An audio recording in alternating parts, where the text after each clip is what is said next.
Welcome again दोस्तों कुछ दिन पहले सोनू शर्मा का एक पॉडकास्ट देखा जिसमें वो कह रहे थे जब तक ईश्वर की कृपा नहीं होती तब तक कुछ भी नहीं होता।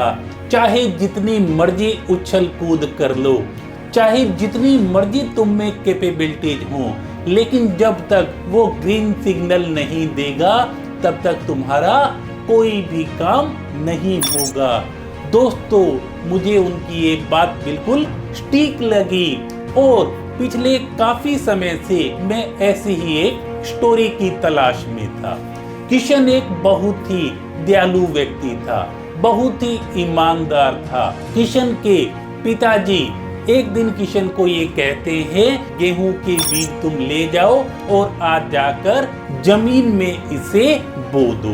किशन जाते हैं, रास्ते में उन्हें दो संत मिलते हैं। दो संत कहते हैं कि हम 2-3 दिनों से भूखे हैं और हमें कपड़ों की भी आवश्यकता है। किशन बहुत ही दयालु था।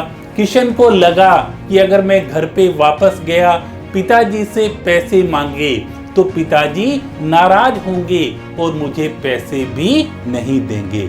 अब किशन गेहूं के बोरे को दुकान पे ले जाता है, बेच देता है। पूरे के पूरे जो बीज का भरा हुआ वो बोरा था उसे वो बेच देता है और जो पैसे आते हैं उनसे वो संत को भोजन करवाता है, कपड़े दिलवाता है और रिलैक्स होकर आ जाता है। लेकिन रास्ते में उसे ये लगता है कि अगर पिताजी को पता चल गया कि ऐसा हुआ है तो उसके मन में ये ख्याल आता है। वो खाली बोरे में मिट्टी भरता है और जाके खेत में वो मिट्टी डाल देता है ताकि पड़ोसियों को लगे कि मैंने खेत में गेहूं के बीज ही डाले हैं। और उसे अंदर से ये लगता है कि मैंने बीज तो डाले नहीं, फसल तो होगी नहीं, लेकिन अपने आप को वो रिलैक्स करता है। वो जाके घर पे सो जाता है और उसे अंदर से ये लग रहा है इस बार फसल नहीं होगी। 2-3 महीने के बाद उसके पिताजी घर पे आते हैं और किशन को शाबाशी देते हैं कि किशन, तूने इस बार जो बीज बोए थे फसल बहुत ही अच्छी हुई है।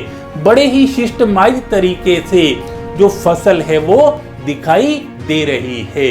किशन को ये लगता है कि मेरे पिताजी मेरी मजाक उड़ा रहे हैं और मुझे अब ये डांटेंगे, लेकिन पिताजी उसे वास्तव में शाबाशी देते हैं। अब वो अंदर से हैरान होता है और भागा भागा खेत में जाता है और देखता है सच में फसल बहुत ज्यादा हुई थी और जो पहले वाली फसल होती थी हर साल उससे लगभग 10 गुना फसल इस बार हुई थी। किशन बहुत ही हैरान होता है और सोचता है कि मैंने तो बीज ही नहीं डाले, केवल मिट्टी उकेरी थी, वो भी सिर्फ दिखाने के लिए कि पड़ोसियों को पता चल जाए कि मैं बीज डाल रहा हूँ, पिताजी को भी पता चल जाए कि मैंने बीज डाले थे।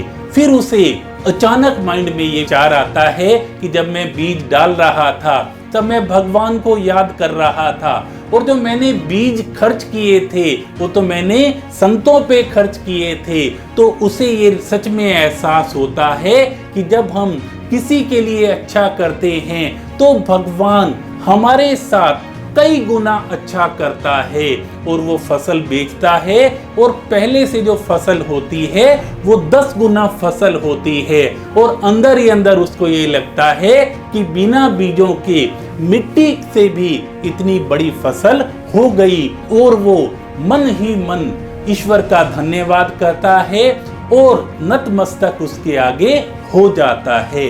दोस्तों, ऐसा ही हमें हमारे जीवन में करना चाहिए। जब भी आपको अच्छा करने का मौका मिले तो निश्चिंत होकर बिना सोच विचार के आप अच्छा कर डालो और सब कुछ भगवान जी पे छोड़ दो। वो सब कुछ आपके लिए बहुत अच्छा कर देगा। आप बस उसके आगे नतमस्तक हो जाओ, क्योंकि किसी ने कहा था घर से मस्जिद है बहुत दूर, घर से मस्जिद है बहुत दूर, चलो आज किसी बच्चे को हंसाते हैं, चलो आज किसी बच्चे को हंसाते हैं। तो दोस्तों, जब आप ईश्वर के बंदे को खुश करते हो तो वो भी आपसे खुश हो जाता है। Thank you so much.